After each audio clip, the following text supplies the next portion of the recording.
This week on JambarTV, the YSU Ethics Bowl team celebrates a national win. After that, YSU students contribute to music therapy efforts at Buckeye Hospice. And later, we follow the YSU men's basketball team through their Horizon League tournament run.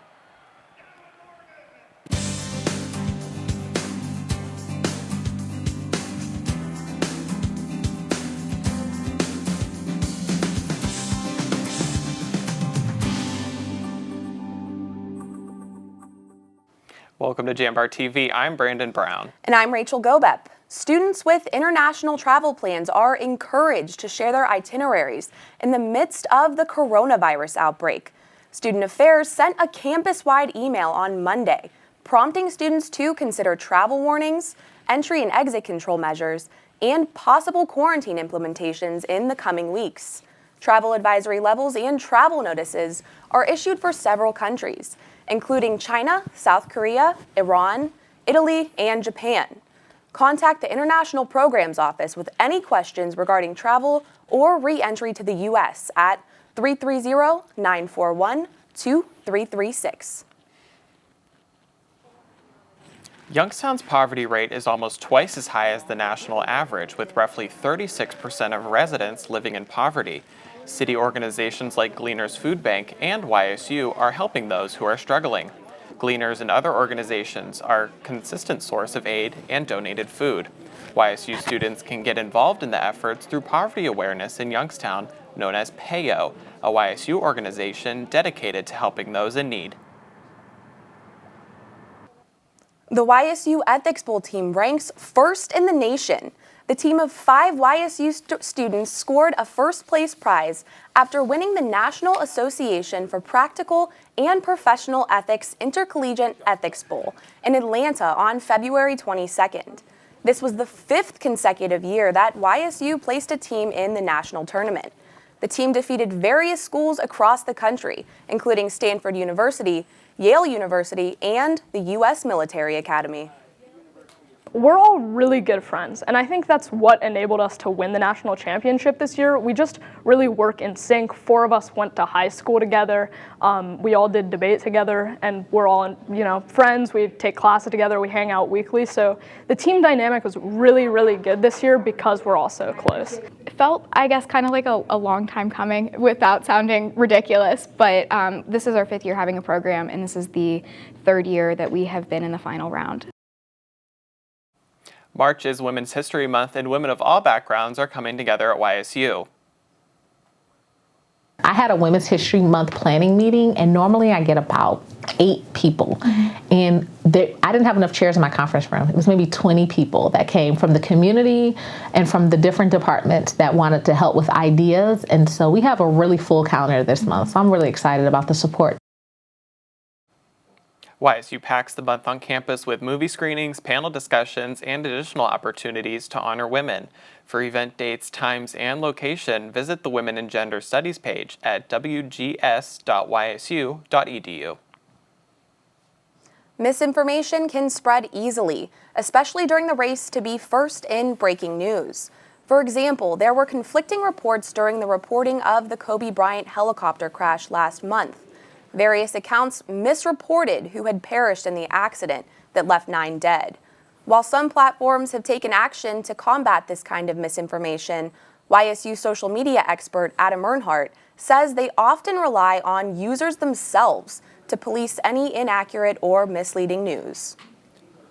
I think to some extent, Facebook is right in that, users should be setting the norms for what's acceptable and what's not. One of the very first things we say is, obviously check and make sure that whatever you're retweeting, whatever you're sharing is indeed factual, is indeed accurate.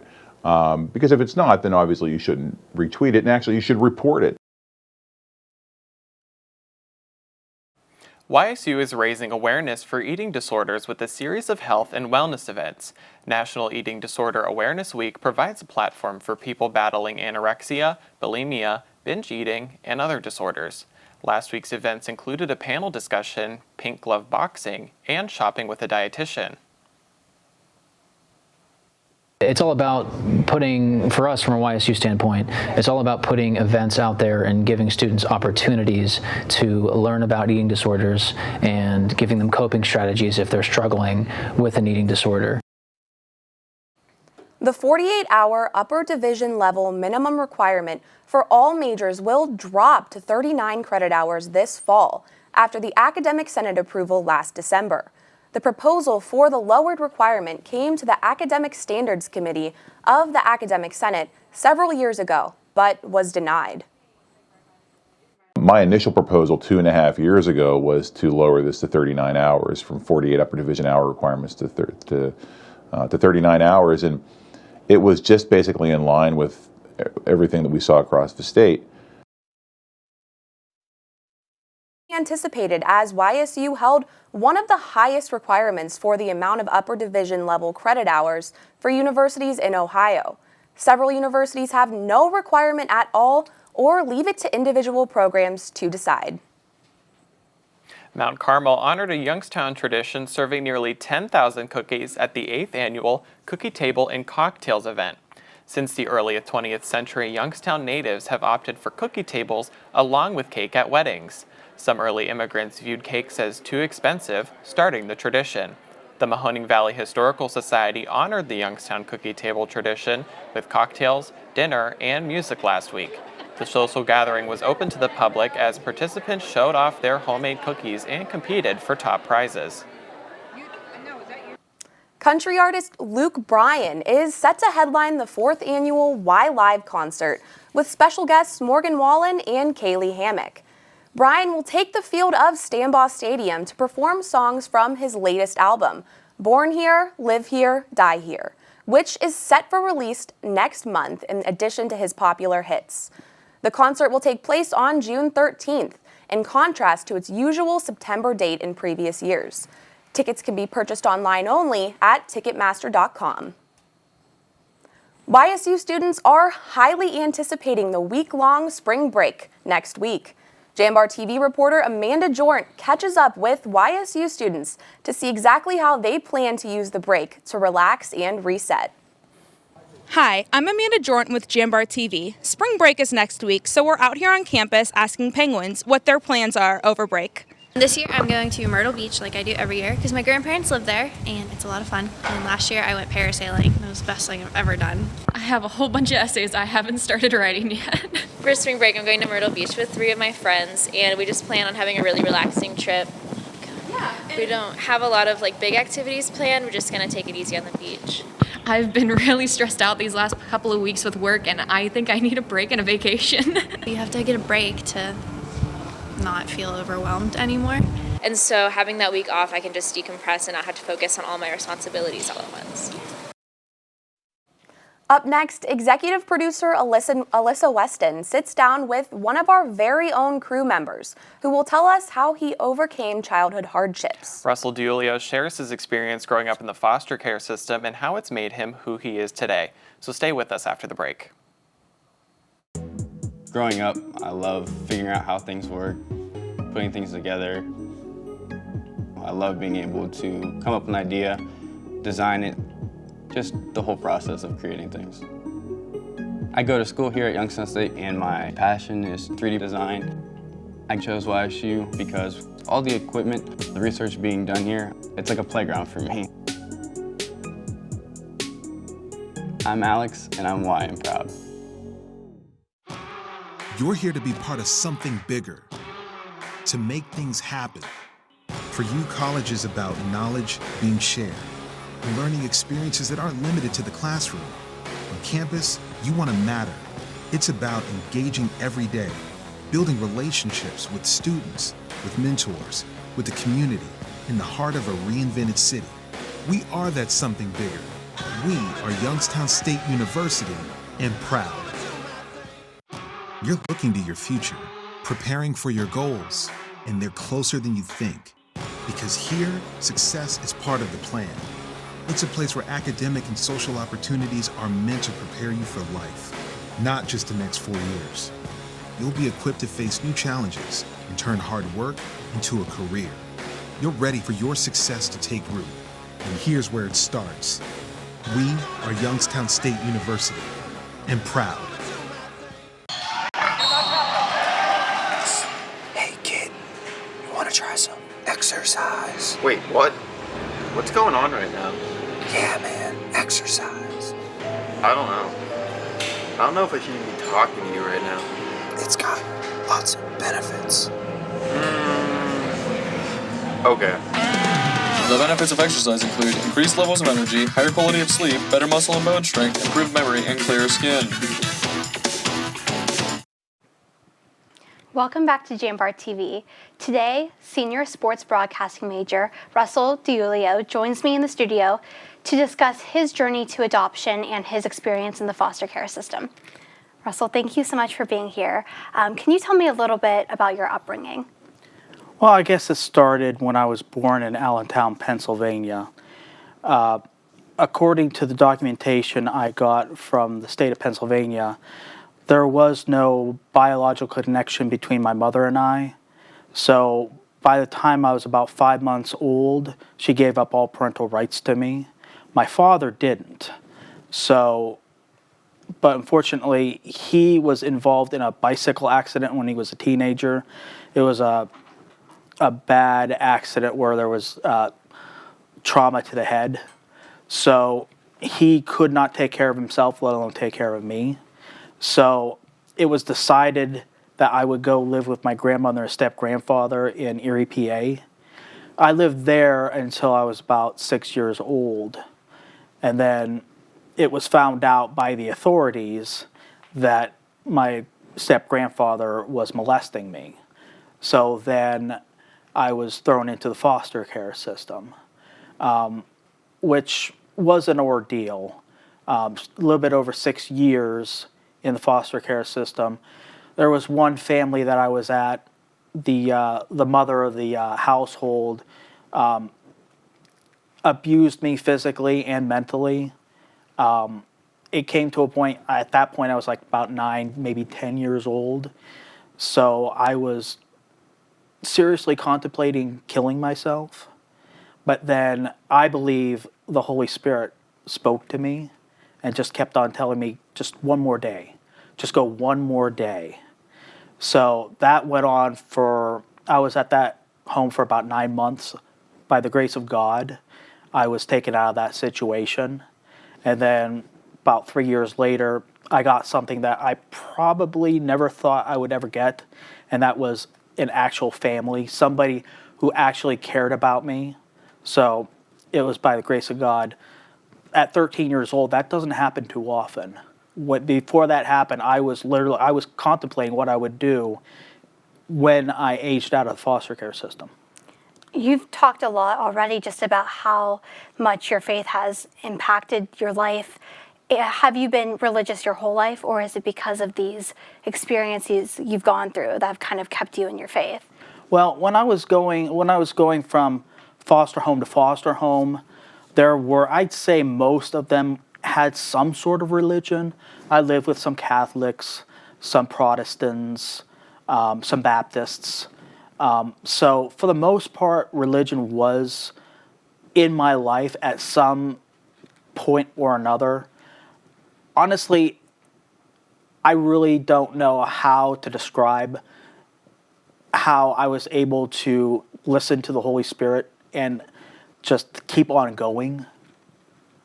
I mean, as someone who has had a really rough childhood, I mean, flash forward to now, you're going to YSU, you're a sports broadcasting major, you're actually one of our crew members here at JambarTV. So tell me about that journey and how you went from that little kid in foster care to now this adult attending YSU. Honestly, I would have to attribute that to my family. My mother was a big contributing force to me going back to school. She encouraged me a lot. Diane DiUlio, my mother. Also, while I was going to school, my aunt and uncle, Jeff and Donna Magada, they kind of helped me stay on course. You know, a couple times I'm like, yeah, I don't know if I want to keep on doing this. They would encourage me, and other members of my family also did.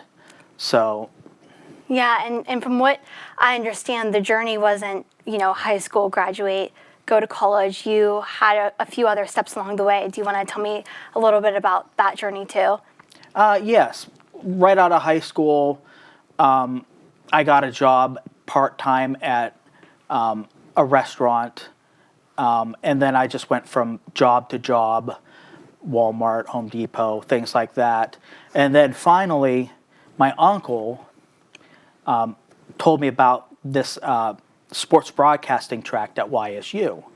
So that was probably the deciding factor of me actually going back to school. Have you used any resources in the area that, assist with people who have been through the foster care system at all? Honestly, I wish I would have known about it. I haven't, just because I didn't know they existed. And I understand that this is a story you haven't shared with many people. So do you have any advice for someone who is currently in the foster care system, or maybe someone who's recently adopted, navigating their new life? Honestly, I would say take it one day at a time. All foster kids have caseworkers. I remember I was adamant for probably a couple of years. I kept on telling her, I want to be adopted, I want to be adopted, I want to be adopted. So eventually, the judge who was in charge of my case told my caseworker, he said, you either get this kid a permanent foster home, get him adopted, or I will make sure that you no longer have this job. So a couple months later, that's when I got adopted, or I got my family. Yeah, and you had someone on your side, it seems. Yes. Thank you so much for being here and sharing your story. Thank you very much. If you're someone who has grown up in a situation that's similar to Russell's, there are resources in the area to help. Two of them are the Cadence Care Network, and the other is the Bridges program. So visit their websites for more information. Up next, we'll be giving a weekly update on arts and entertainment in Youngstown. So stay with us. YSU English invites you to explore the more than 100 classes we have to offer. Students have the chance to read the classics and to discover classics in the making, to encounter the many voices in literature, and explore their own voices creatively. Students can develop practical skills for the professional marketplace in technical and business writing classes. They can study linguistics, education, and second language acquisition, and even film and screenwriting. Come see what YSU English has to offer you. The communication department is much more than media or delivering a speech. The YSU Communication Department offers programs in telecommunication, journalism, and communication studies. We inspire creativity. We encourage each student's passion. We explore new and advanced technologies that connect the human race. The communication programs at YSU ensure that every student is prepared and experienced for the outside workforce, for life after YSU. Join the Jambar and find your voice when you tell the next big story. Become a host of Rookery Radio and gain hands-on experience, or get involved with TV productions like Light the Wick, Penguin Rundown, and JambarTV. YSU's Communication Department is much more than a department, an education, or a degree. It's a home for passionate individuals, for students to find and pursue what they love.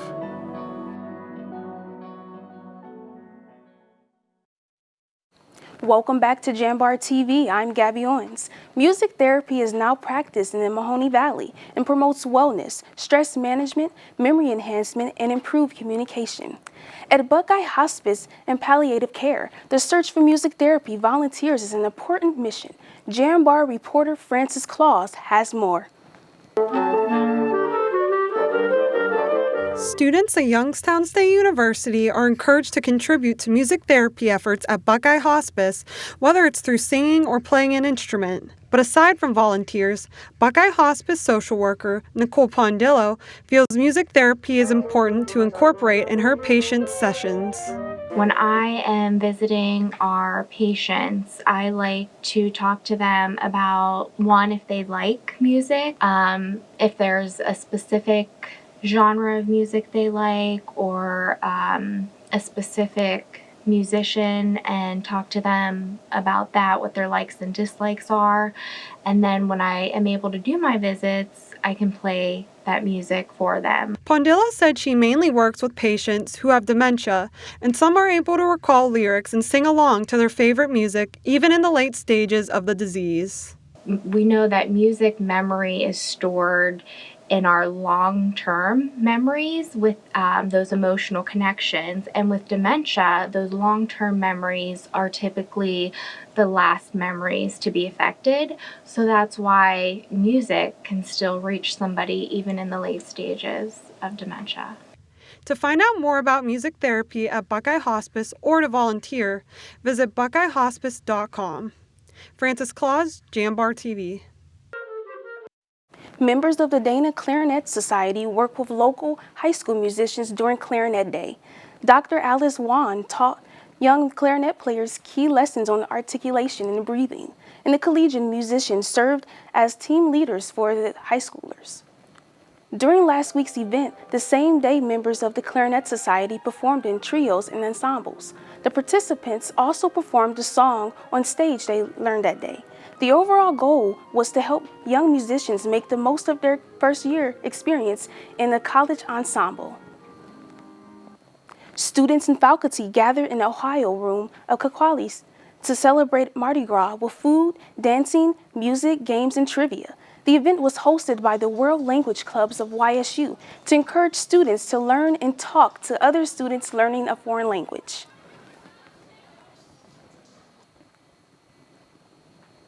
After the break, Brandon will update us on the men's basketball team during their Horizon League tournament run, so stay with us. Indianapolis, the heart of hoops hysteria. And beginning in March, the home of the Horizon League men's and women's basketball championships. 8 teams look to reach the horizon and punch their ticket to the NCAA tournament at the Indiana Farmers Coliseum. Semifinal action takes place Monday, March 9th, and Horizon League champions are crowned Tuesday, March 10th. Visit horizonleague.com for more information and to score your tickets today. The environment in the hospital can be very intense for a patient. Being able to put a smile on their face brightens up my day. I go to Youngstown State University and my passion is nursing. What I love about studying nursing is that it takes you out of the classroom and into the lab. It's really hands-on. The professors here push you to be your absolute best, so if you want it, you gotta work hard for it. I am so excited about my future. I'm Shantiana and I am why I'm proud. You're not waiting to see what the world has in store for you. It's more about what you have in store for the world. All you need is the opportunity. All you need are the resources of a large university and the advantages of a personalized academic setting where you can experience new worlds in the arts and sciences, business, and education and make them your own. We are where you shape your future. We are Youngstown State University and proud. As a former quarterback here at Youngstown State, I understand what it takes to be the very best. By becoming a member of the Penguin Club, you can help provide the support necessary for all YSU student athletes to be their very best. You'll receive great benefits like priority season tickets, game day parking, and access to hospitality rooms. To join the Penguin Club, call 330-941-1YSU or go to ysusports.com. Welcome back to JambarTV. I'm Brandon Trelecky. Let's get this one started off with men's hoops. The Youngstown State men's basketball team scored 14 of the final 17 points to knock off Milwaukee 63-57. And this was in the opening round of the Horizon League Championships in front of a roaring crowd here at the Beagley Center. With the win, the Penguins set a YSU Division I record with 13 home wins, posted 18 wins for the first time since 2012-2013 season. Naz Bohannon scored 20 points to lead all scorers in the contest. Darius Quisenberry had 12 points, and Michael Akuche contributed 10 points, including back-to-back three-pointers to spur the comeback. Coach Calhoun gives once again a huge shout-out to the city of Youngstown on the team's big run. for whatever reason, we struggle to score against this team. You know, I went down and laughed with Justin Bofinkamp. I said, you know, we like to play ugly against Milwaukee. And he said, Coach, a win's a win, and he's 100% right. We get to go on a plane to Chicago and live another day in the Horizon. And as you see, this league is very, very tough. Our guys fed off the people of Youngstown. So, you know, when the news hits tonight, if the fans are watching, I can't say enough about the support here and the way they've rallied for our guys. Thanks again, Youngstown. Congratulations to the men's team, and for scores and updates on last night's tournament game against UIC, you can visit thejambar.com. The softball team has started out its season red hot, and as they sit at 6-3 record currently, junior pitcher Ellie Buffenbarger has been the team leader, and she threw a no-hitter in the team's 8-0 win against Norfolk State. Buffenbarger also credits her success to her teammates. I got to where I am right now with an amazing defense behind me, and the no-hitter and all this is just an attribute to how hard the defense and offense have been working. Next, the team is gearing up for a busy week on the road. First, they will compete in the Memphis tournament today through Sunday, and then the team will play a doubleheader at Memphis on Tuesday and one game at Ole Miss on Wednesday. The men's and women's track and field teams have continued their win streaks in the Horizon League Indoor Championships. The men extended their streaks to 5 consecutive years, while the women notched their 4th straight league title after strong performances from the team sprinters. As the winning streak continues to grow, some coaches may be worried about their athletes becoming a little complacent, but YSU head coach Brian Gorby has no such concerns. So we're always pushing the positives. We're always, again, bringing lots of energy, always pushing them to go higher, farther. And that's been our motto for 30 years here, so it's going to continue. We've also got some great coaches that are really young. They each bring something different to the table. The Youngstown State University men's golf team springs into action on March 9th in Orlando, Florida. Heading into the spring season, the team was picked 4th in the preseason poll. The fall wasn't too friendly for the Penguins, but they are taking the fall season and using it as motivation. Coming down the stretch last year, we had a shot to win, and we knew that. We kind of let it slip away a little bit, and we kept that on our back for sure. We've always texted about it in our group text, and we always talk about it every day. We are using that for motivation big time. I was kind of pleased the way we played, and looks like the kids been practicing well for going to Orlando this upcoming week. What's important about the tournament in Orlando, it's at the Mission Inn, where we have our conference championship in April, and there's going to be like 4 or 5 Horizon League teams here. Thanks for tuning in to Jambar TV. For more information on stories and additional content, check out our website or pick up a copy of the Jambar Today. I'm Rachel Gobab. And I'm Brandon Brown. We'll see you the Friday after spring break, Penguins.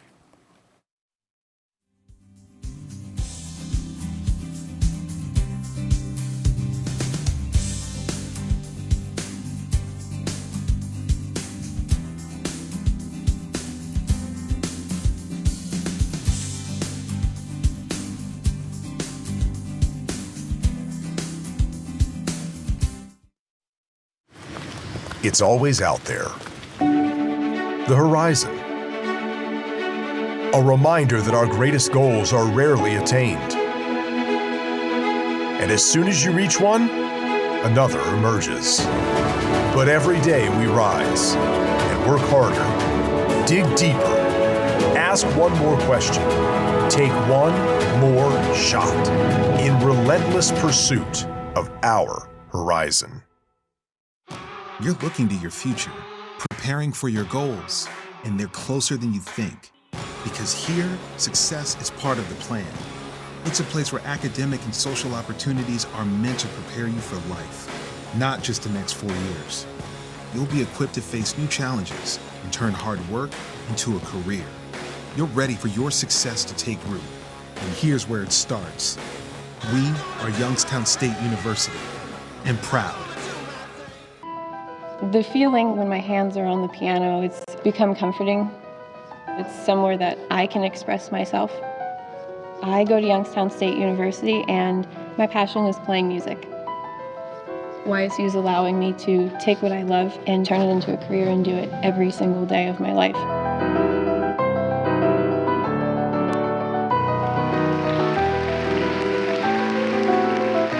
I'm Alyssa, and I'm Y and proud.